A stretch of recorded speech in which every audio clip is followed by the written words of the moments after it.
everyone. I'm Barbara Hamlee. Today's Another View focuses on women's health, but men, listen up because you can play a positive role. We're going to focus on mindfulness, deliberate ways, ladies, to manage your thoughts and emotions so that they are very much tied to your mental, physical, and spiritual well-being. Our guest today is internist Dr. Indy Jones, author of Healthy Living for Women, a book full of practical advice to help you proactively take charge of your health and your life. Another View on Health with my co-host, Dr. Keith Newby, is next, so stay tuned.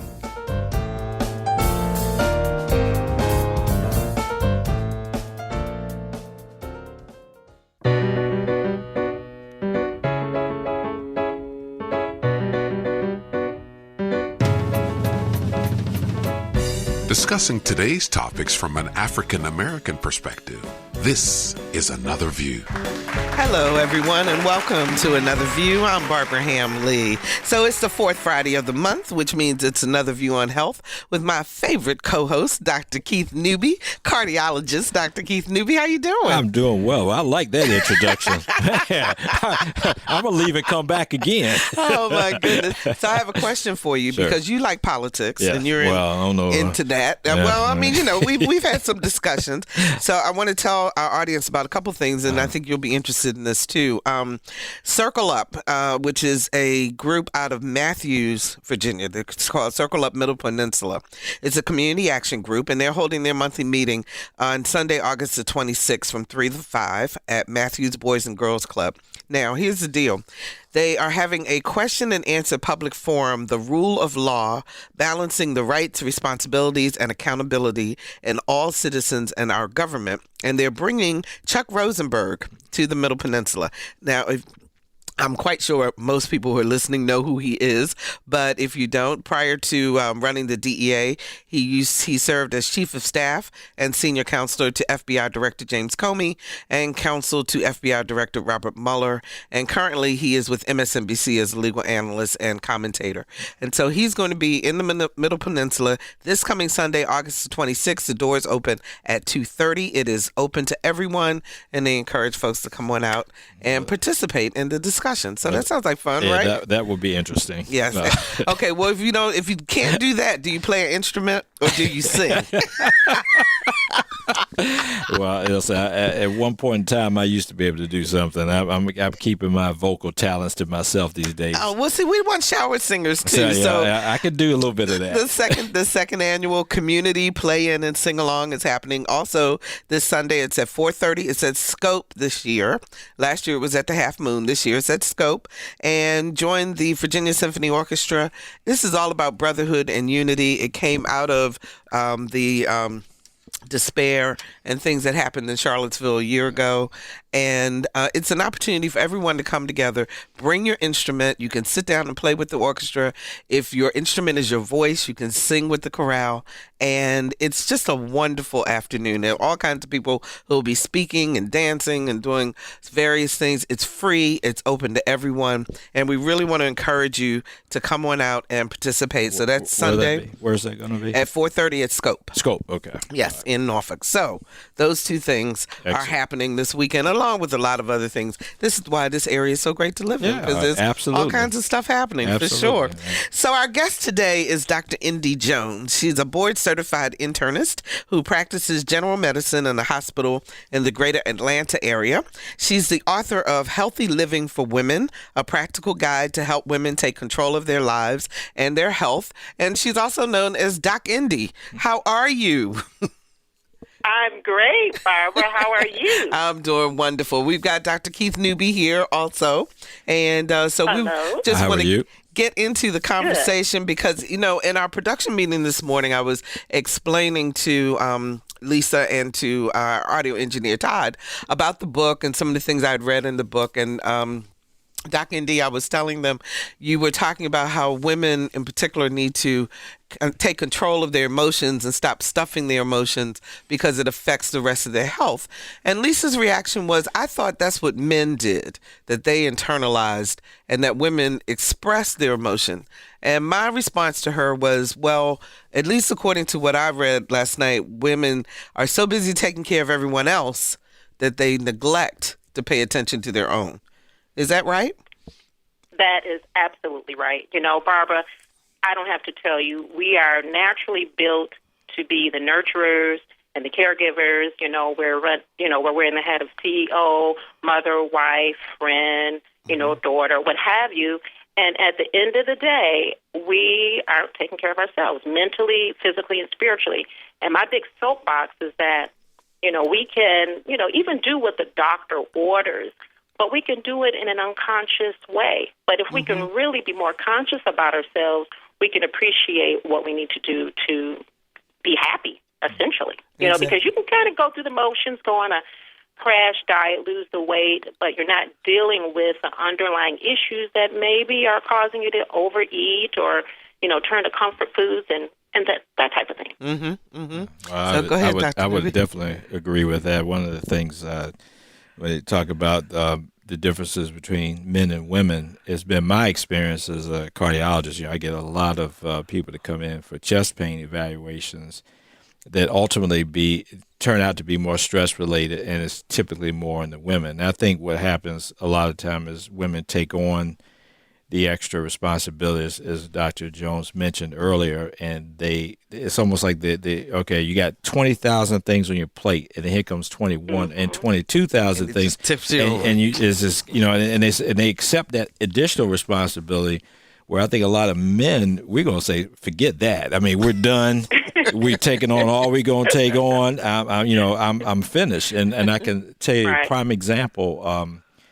I had a patient with whose son is in some legal trouble, and the issue becomes when I talk to the husband, who is like, listen, I told this boy, if you get yourself in trouble, you're on your own, which is the same way I feel about the world. I'm like, once you get grown, you have to take on grown people's responsibilities. But I found that a lot of mothers they can't do that. They can't do that. They just have a more difficult time. They internalize all that. Then next you know, it starts manifesting itself in physical ways: chest pain, breathing problems, high anxiety. And I understand it from both perspectives. As a woman, you're in your mind, you feel like you may have failed if this happens, and you have to, and then you have to try to rectify the problem. So you're dealing with the fact that you have to try to rectify it, you have to deal with it, and that could be overwhelming for a lot of people. And you talk about a lot of that in the book in terms of dealing with guilt, in terms of dealing with stress, anxiety, and so forth. But before we get again, we're going to talk about some of those very specific emotions and how they manifest themselves and what we can do. But before we do that, Dr. Jones, what exactly do you mean by the term mindfulness? Okay, mindfulness is when you decide that you're going to make a conscious effort to be present and in the moment. Like me, personally, I have a natural tendency to worry myself and what's going to happen or worry about what already happened. So when you're being mindful, you're in the moment, you're being present, and you're just being in tune with what's going on with you. Because oftentimes we're unconscious, we're unmindful, we're just running around, and that's when things get neglected. That's when certain emotions don't get processed properly, and then it raises the stress hormone levels, and as was already said, it puts you at risk for heart disease and, all kinds of things. Mm-hmm.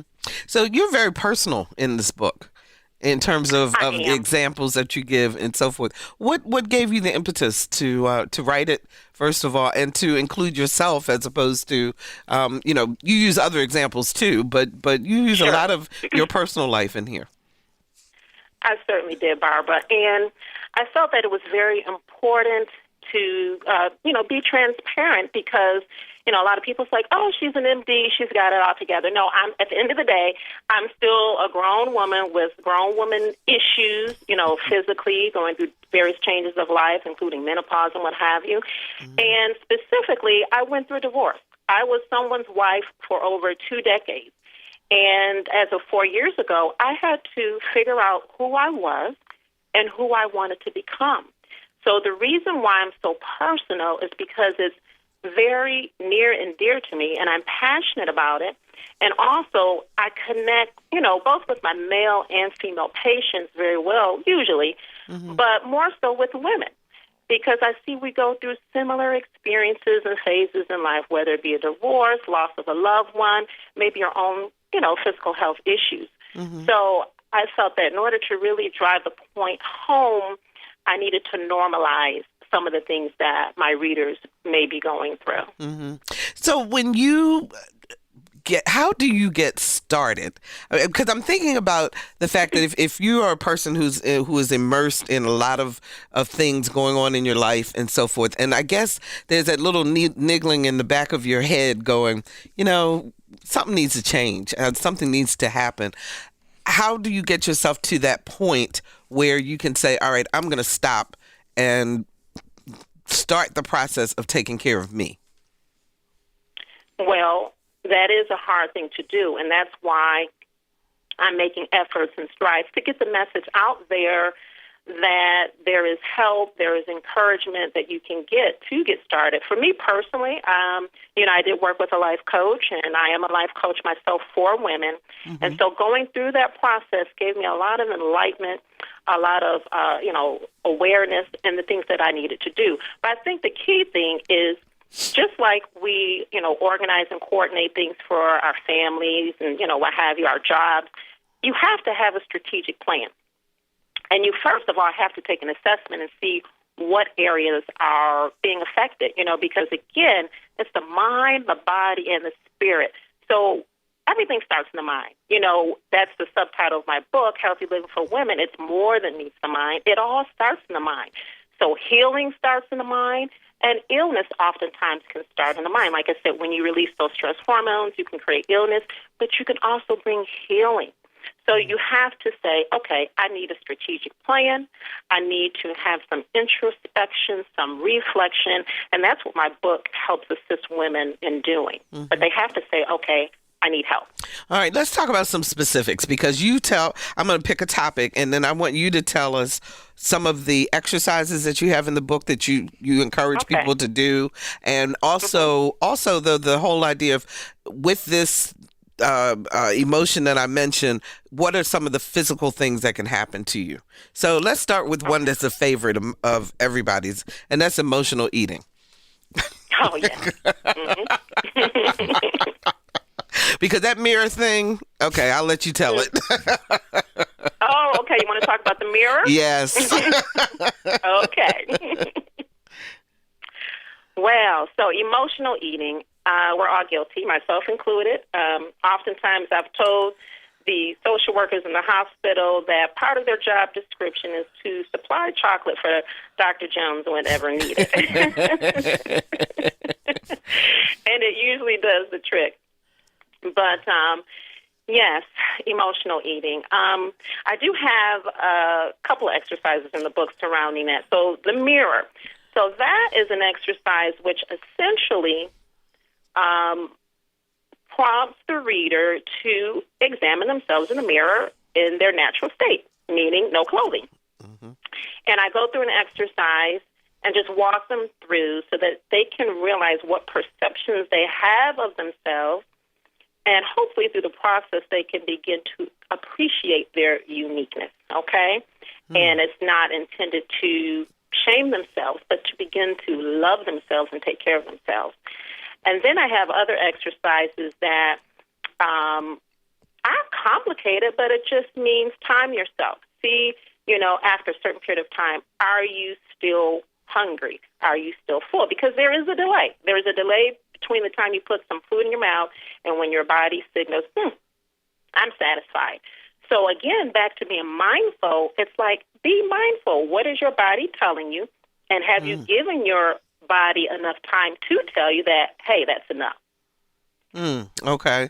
And because we all know that a variety of illnesses come from obesity, come from being overweight. But even if you're a little bit overweight, what are some of the things that can happen to you physically that we really need to keep in mind so that we really try to keep it under control? I'm not so sure it's a little bit overweight. Okay. I think, in the medical field, there's a lot of emphasis on the BMI. I'm not a big proponent of it. I think most people know when they need to lose weight. It certainly can be utilized, but I don't think you have to hang your hat on that, especially for certain ethnicities, particularly African American women. If you're very fit, for example, and you have a lot of muscle mass, your BMI is going to be higher, but the chart will tell you you're overweight and obese. So I think it's more important to reduce your risk of certain diseases in a holistic fashion. So, exercising routinely, getting 150 minutes of cardiovascular exercise a week, at a minimum, eating small portion, well-balanced meals. This is not rocket science. These are the things we've been, told over the years. And with time, you will see the benefits. I know for me personally, I started losing weight when I worked with a personal trainer several years ago. And at one point, he's like, "Oh, you're losing weight." And I'm like, "Really?" And I was, so it's a mindset, and it becomes it's a lifestyle change. I hate quick fixes and these fad diets because at the end of the day, you haven't addressed the core issue, and that's your mind, your thoughts, your emotions, and how you're processing them. Does that make sense? Okay, that makes sense. Definitely. So what about anxiety? If you are suffering, if you're a person, explain exactly what that means first, and then some of the ways it manifests and what we can do in terms of getting control. Okay. So I talk in the book about, a subtle difference that people may not appreciate between fear and anxiety.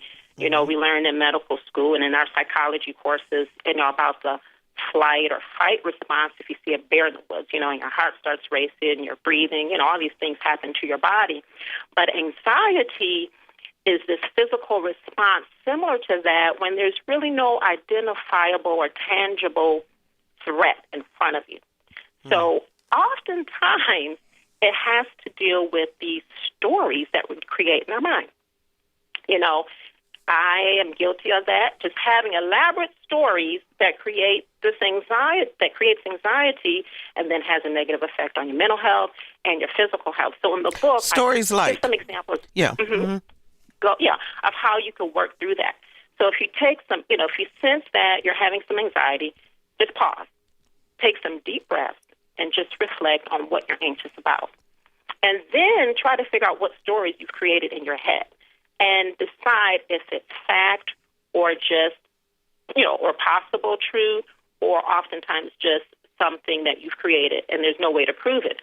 But if it's truth, then it should be able to be convicted in a court of law based on evidence, okay? So if you don't have evidence of that, then you start to retrain your brain and say, okay, let me critically analyze the situation and just breathe through this physical response that I'm having, and then your mind over time will start changing, your mindset and the way that you're processing things, and your risk of anxiety will go down. Now, there are some clinical situations where you may need a medication. So it's very important to talk with your physician if you're having recurring episodes of anxiety, and then it may be an actual disorder, but we all get anxious from time to time.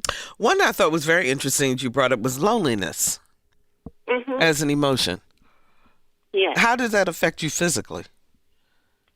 Oh, wow. Okay. So loneliness, I would say, it's something I talk in the book about how oftentimes it's an unwelcomed visitor that stays a little bit too long sometimes, and it's important to be able to acknowledge it and not feel guilty about it, not try to medicate it. So oftentimes it can have a negative effect on your health because many times people don't have self-regulation.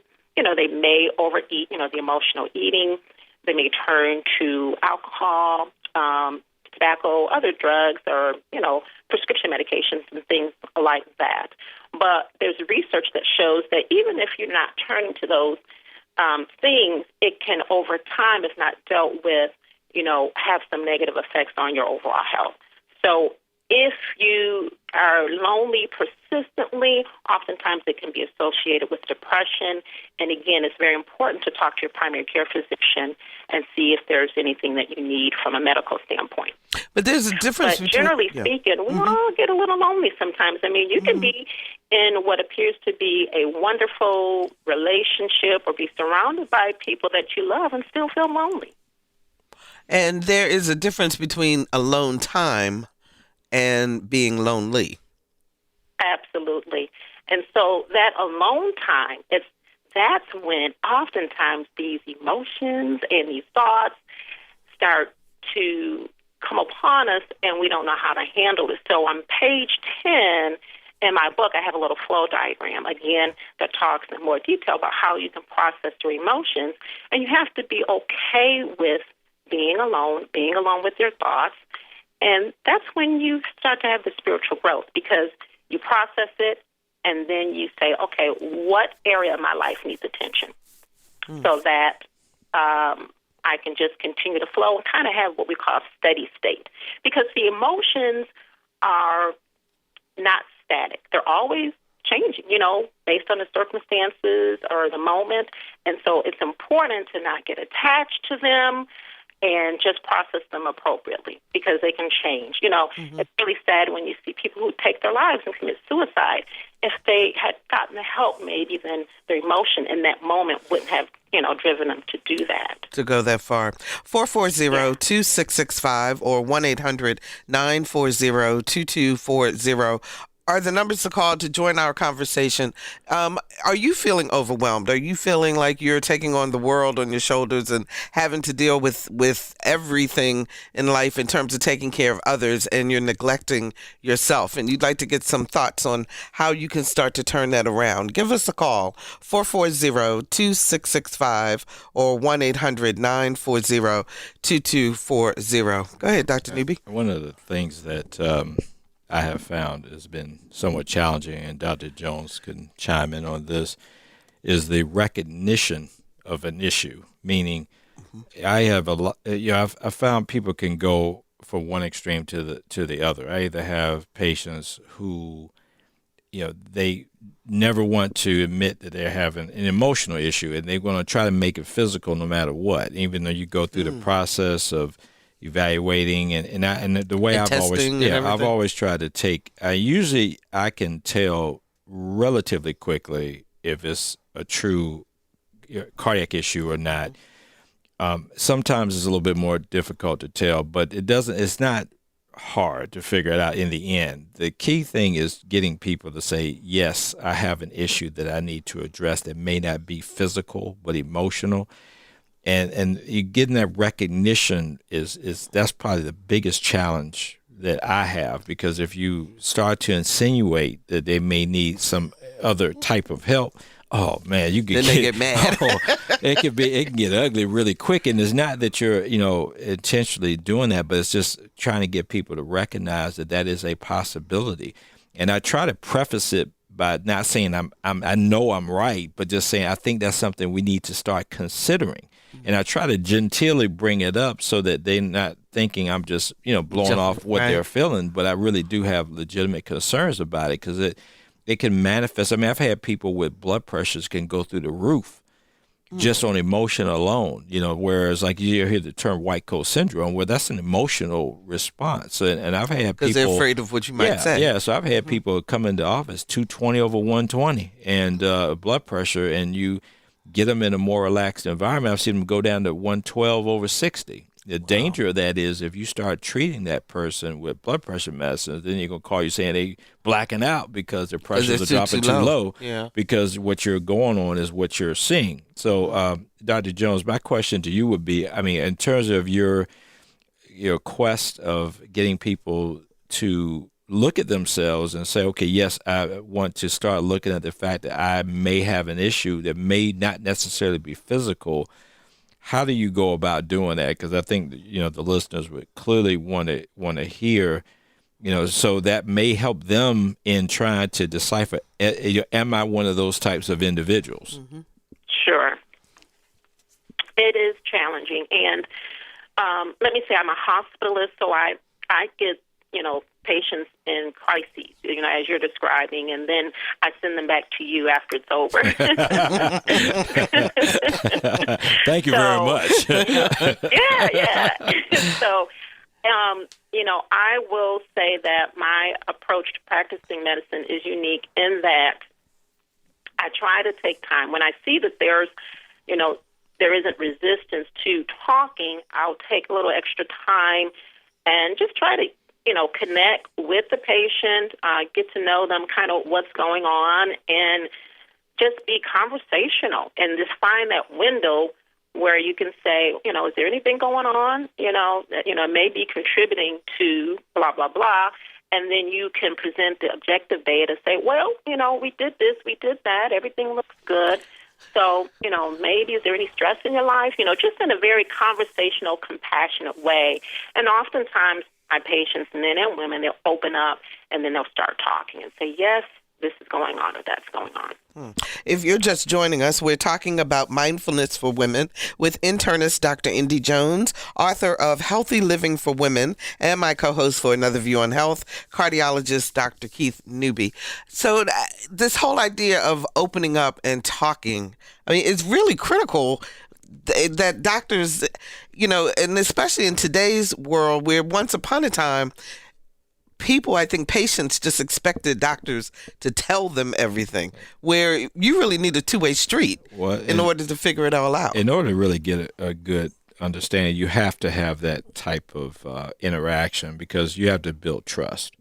That's probably more key, I think, than anything else, because if a patient feels that you're not interested in them, they won't open up to you. I think Dr. Jones could chime in to say, I would doubt she would disagree with that. They won't say anything, and those things she's talking about that won't come out in conversation. That trust has to be first and foremost. Let's go to our phone lines. Tracy joins us from Norfolk. Hi, Tracy. You're on the air.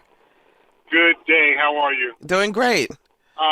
Okay, so I'm just turning the radio down a little bit. Yes, okay. I'm just calling in to just reiterate or support what it is that you said with regards to loneliness and it taking an effect on you physiologically. I relocated from a place to Hampton Roads and did not realize that I was actually lonely and was acting out through emotional eating and, a host of other things without really coming to a place of realization until I spoke to a friend of mine, and I'm in the mental health arena, a friend of mine back in New York who said, well, could it be that you're just lonely? As an adult, relocating to a new place and leaving all of my friends in New York ultimately resulted in me getting to that place where I was lonely. Wow. And it did bring on certain elements of depression and hopelessness because the relocation was not something that I'd necessarily planned for. And, to be honest, it's like I don't know when it's going to end, if ever. So you're still going through it now, Tracy? Actually, I'm going through it, yes. But I'm cognizant of it now, so I know how to deal with it. Let's let Dr. Jones respond. Thank you for your call. We appreciate it. Go ahead, Dr. Jones. Yeah. Hi, Tracy. Thank you for calling in. And thank you for, being able to have that insight and acknowledge the problem. I think, in my book, I talk about means of trying to feel connected. And, I don't know what your personality is like. I'm the outgoing one, like to be social and out there and doing things. And oftentimes, though, I take it to the other extreme, or I have the tendency to do that if I'm not conscious, because then I'm avoiding something, trying to avoid loneliness or the underlying issues, if that makes any sense. So for you, you're aware of it. You're aware of the emotional eating.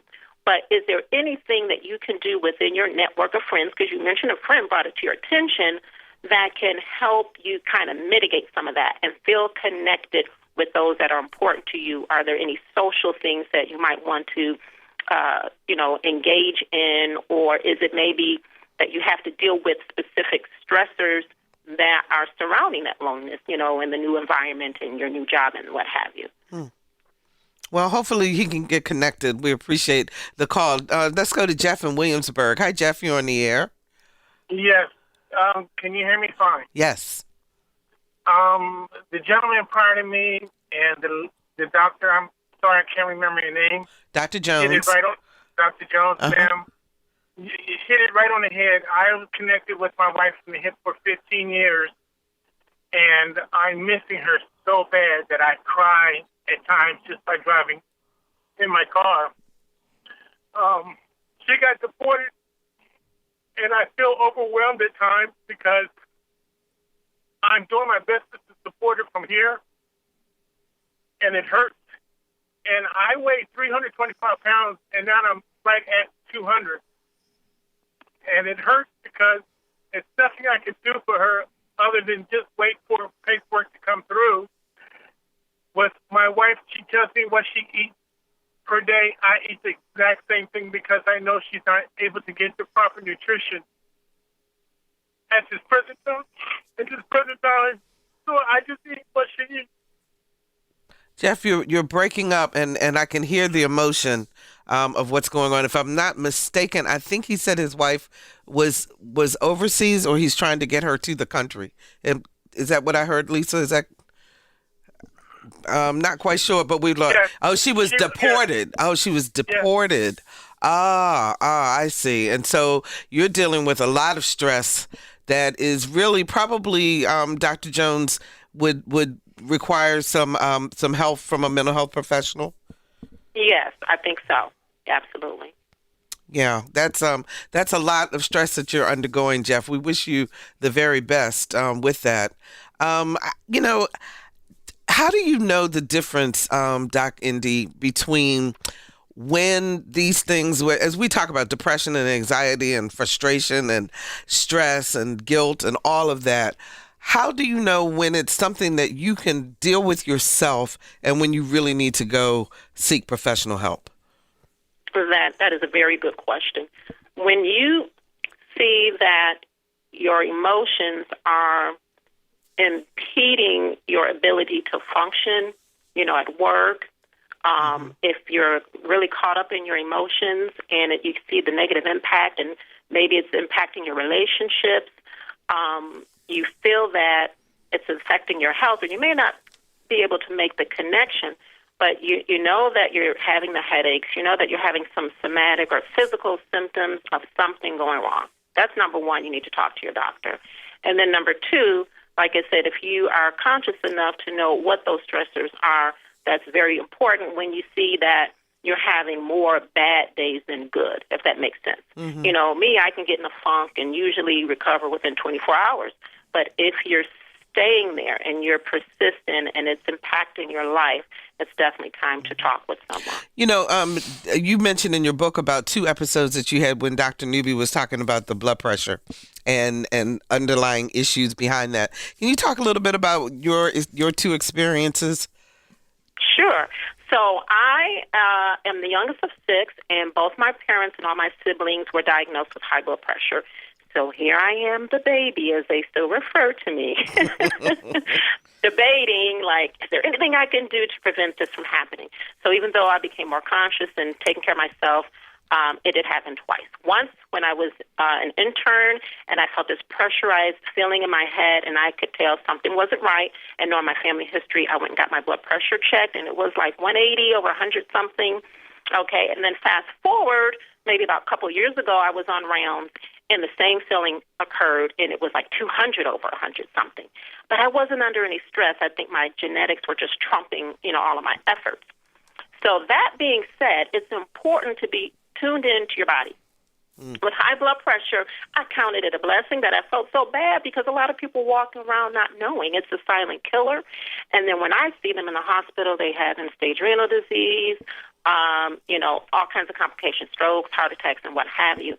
So key thing, knowing your family history and tuning into your body and knowing when there's a dramatic change that you need to go get checked out. Okay. Any response? 100% agree. On a side note issue, sure. while I'm talking to Dr. Jones, I have a little affinity with her because she's from where I spent 3 years of my life in Atlanta. What hospital are you affiliated with down there? I've been at several, but predominantly, I'm only working at Gwinnett Medical currently. Okay. Yeah, I did my internship at Emory. And so I was there for 3 years. I loved Atlanta, but my favorite places in the world. So I saw that, I just light up when I hear Atlanta. I find it very interesting, Doc Indy, that you say that you were on rounds once and you were doing your internship and you didn't think you were under stress. Are you kidding me? Well, wait a minute. Let me clarify. Yeah. The first time, absolutely, I was overweight, postpartum. I had just had my baby in a new town, breastfeeding, stressed out, sleep deprived. Trust me. And I didn't want to acknowledge that my blood pressure was high. So I had lots of factors contributing to it. And yes, fast forward, I probably was, but not to the magnitude as I was when I was at Well, you know what happens, though. I think, like in this particular field we're in, you get kind of almost numb to what you have to do in the day. Because a lot of people, when they hear, I'm up at 4:30 every morning. I'm at the hospital, usually about 5:30, or in the office, either one, and then you're like constantly on the go. Constantly, you never stop. So it's like one situation after the other, hospital, office, phone calls, and you could be under stress, not really recognize it because you're just so used to doing this on an everyday basis. You just look at it just a regular day. And for you, surgery. Yeah, too. On top of all the rest of it. Yeah, so it can be, that's the only downside with doctors. That's why I brought that issue about people recognizing, because you have to sometimes be able to take a step back and say, listen, I may not think I am, but I need to revisit this and take a strong look at myself to see, am I under more stress than what I think I am? One thing I want to talk to you about before we run out of time, and that's the whole idea. You talk about the triangle. The drama triangle. Yes. And I think a lot of women can relate to that. So can you explain what the drama triangle is? Okay. So if you can imagine an imaginary line, a horizontal line, and when we're being healthy mentally and relationally, we are considered to be above the line and drama-free. But when we're below the line, we're usually on the drama triangle, and we're either the victim, the hero, or the villain. So I go into more details of what those roles are, but it can be a vicious cycle, when you're trying to rescue someone. Well, go ahead and explain to it. Yeah, what's the villain and what is the victim and what is the hero? Okay, sure. So let's start at the top of the triangle. I have the hero. So the hero, she's always trying to fix things, okay? And then if she's in relationship with someone, who's the villain, they're always trying to blame someone. Now, the villain could also be blaming themselves. And then when you're the victim, you have this mentality that life is happening to you. So it sort of becomes a pity party, and the three characters can kind of interact with each other in a very unhealthy fashion. And then at some point, someone has to realize their role and change the dynamic of what they're doing, and then try to shift above the line and get off of that drama triangle. Can you be one at one point in time, and can you be a villain at one point in time and then a victim at another and a hero at the third? So Absolutely. You can play all three roles. Yes, and oftentimes, most of us, let me say this, most of us are below the line most of the time. Wow. Okay. So we're full of drama.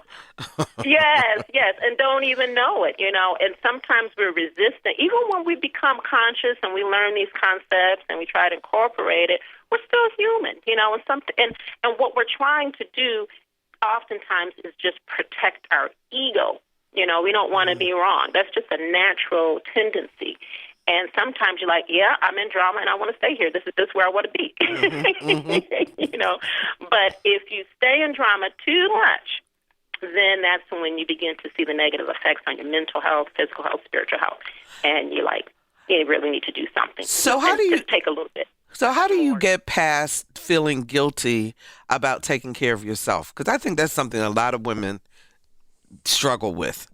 When they want to take the time to go to the gym after work, instead of coming home and cooking dinner, for example, or they want to do something, they want to go, shopping with their girlfriends on a weekend just because that's very relaxing for them. But that guilt of I should be home, I should be cleaning, I should be. Okay, the should be. Yeah. I make the proposition that your number one priority is yourself. You know, oftentimes we as women are trained to be so sacrificial. But in all honesty, we should be number one. Because if we don't take care of ourselves, we're not even going to be good for anyone else. We will burn ourselves out. It's just that simple. So I think it's okay to take on a little air of selfishness, you know, from time to time and nurture yourself. One thing that's important that I really encourage people to do is learn how to meditate. You know, meditation, find a routine, if you will, even if it means just getting up 10 minutes earlier before you start your day, just to meditate and just reflect and take care of yourself. Meditation has a ton of physical, you know, benefits for your overall health. So just baby steps, you know, and in the book I talk about designing your own personalized health and wellness plan, and it'll walk you through so that you can see just little things that you can do to start taking care of yourself. But the key is you have to start to love yourself. You have to be number one, period.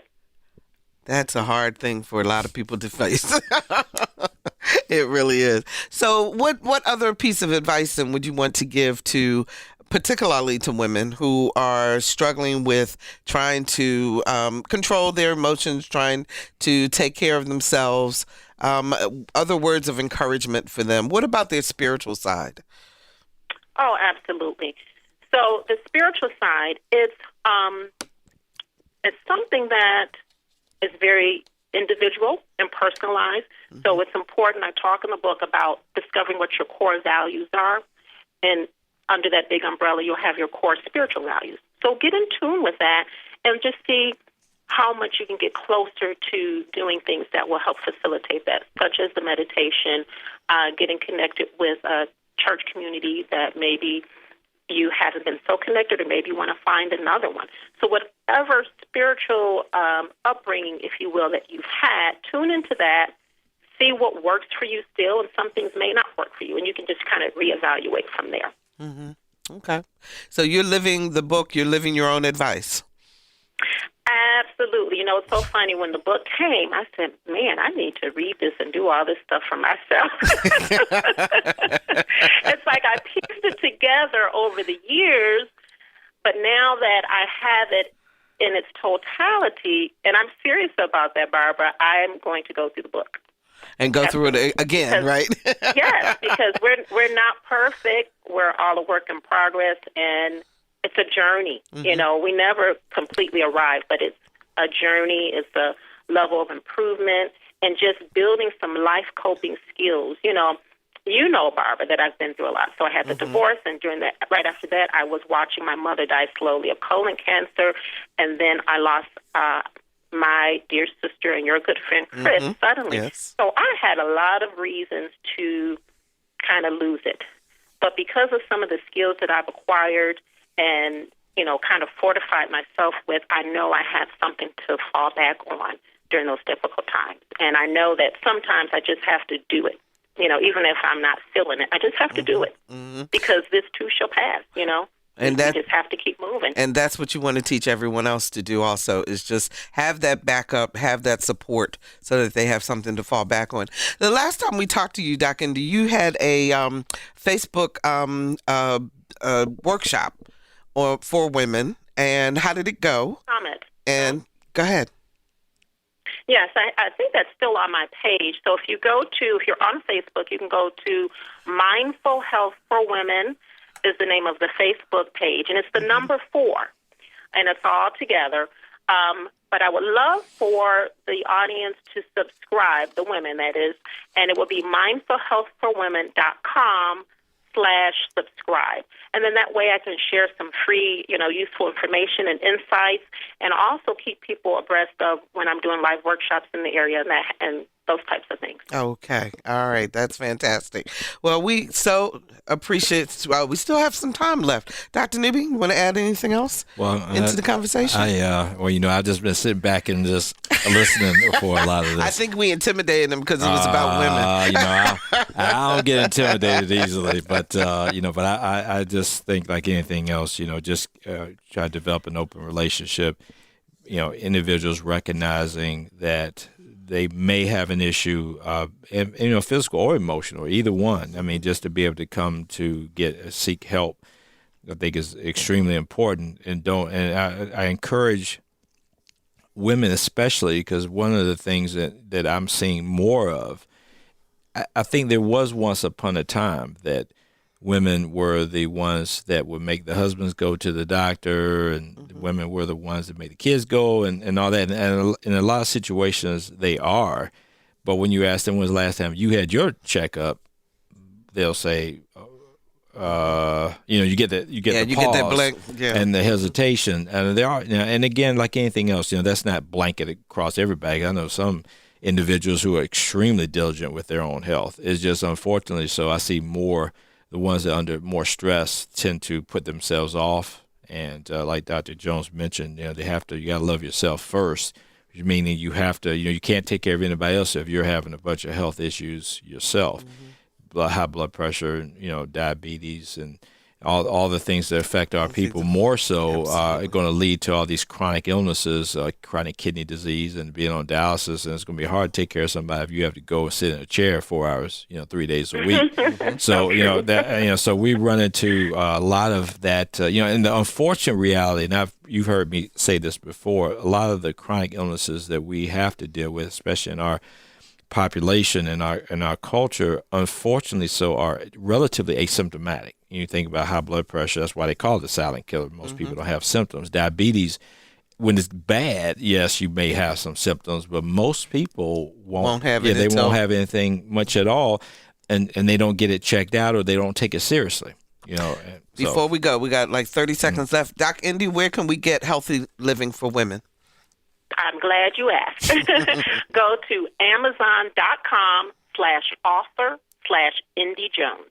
And that's INDIEJONES all together. Amazon.com/author/Indy Jones.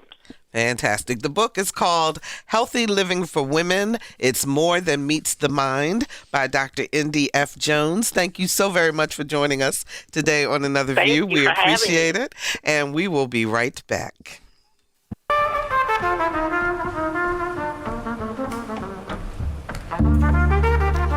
I'm with Marcellus, and you all are checking out Another View. Don't go anywhere. Check us out.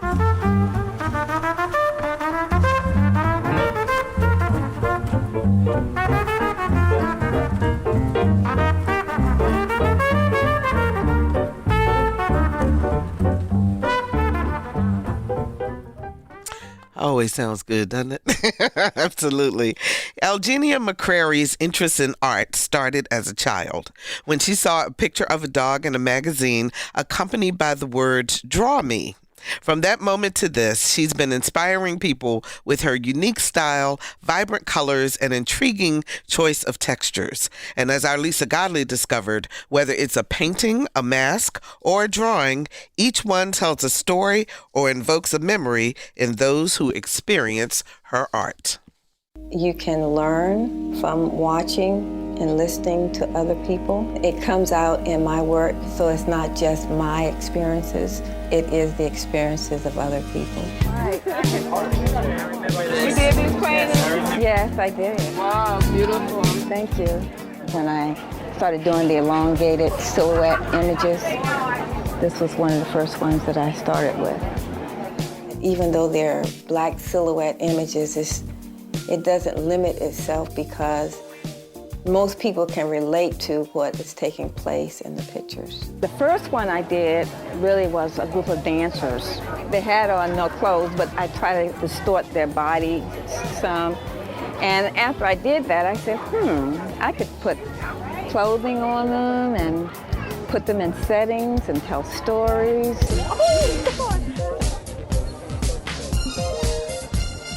Love it. You know what that one is called? No, tell me about It's called Morning Joe. I'm a coffee drinker. Are you a coffee drinker? Yes, I am. You see? There's your coffee.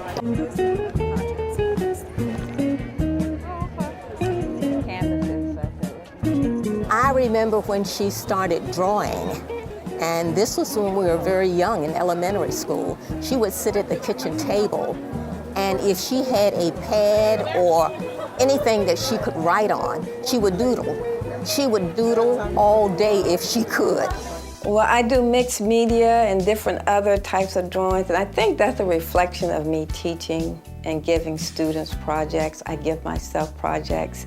I like doing different things, working with different mediums. So everything I do has painting in it, but it varies because with the mixed media it has painting, but then I go in and I add other materials. The mask came from my own head. I was thinking about doing masks, but I wanted to do something that was a little different to identify them as my personal work. I would always put the mouth at the very bottom of each mask. So there's no chin or anything like that. It's just the lips. How you coming along over there, Mom? I'm doing pretty good. How about yourself? I'm proud of everything my mother does. I could draw a little bit, but I've never had to take an art class because of my mother. Well, let's just put his shoulder and stuff in. You got his shoulder here. One of my earliest memories, I think I was about 3 or 4 years old. I was on punishment. I was in my bedroom coloring, and my mother came and took my coloring book and colored all the people purple, and their hair was orange. I'll never forget that. It really made me upset. And then she told me that when you do art, there's no boundaries. Just use your imagination. You can make people look like however you want them to look. It's so vibrant and it's so rich and full of color, and I just love it. I like to use colors that complement each other, and I like to use contrasts where you have lights against darks that really help, to me, make a piece pop or stand out.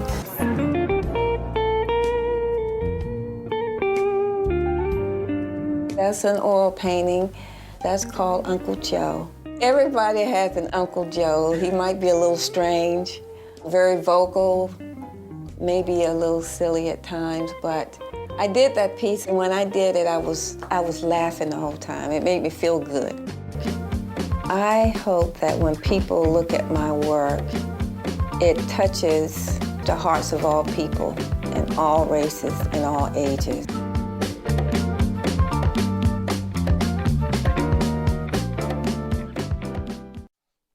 And that story originally aired on Curate on WHRV-TV 15. You can catch Eugenia's work at the Stockley Gardens Fall Arts Festival coming this October in Norfolk.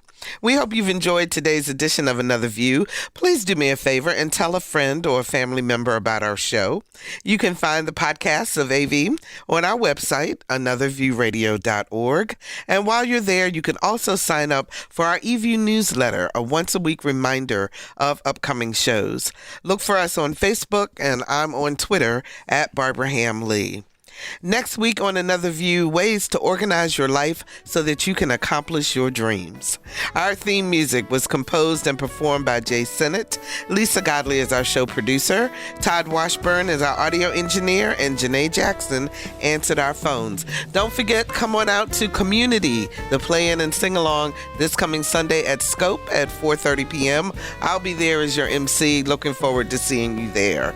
Thank you so very, very much for listening to Another View.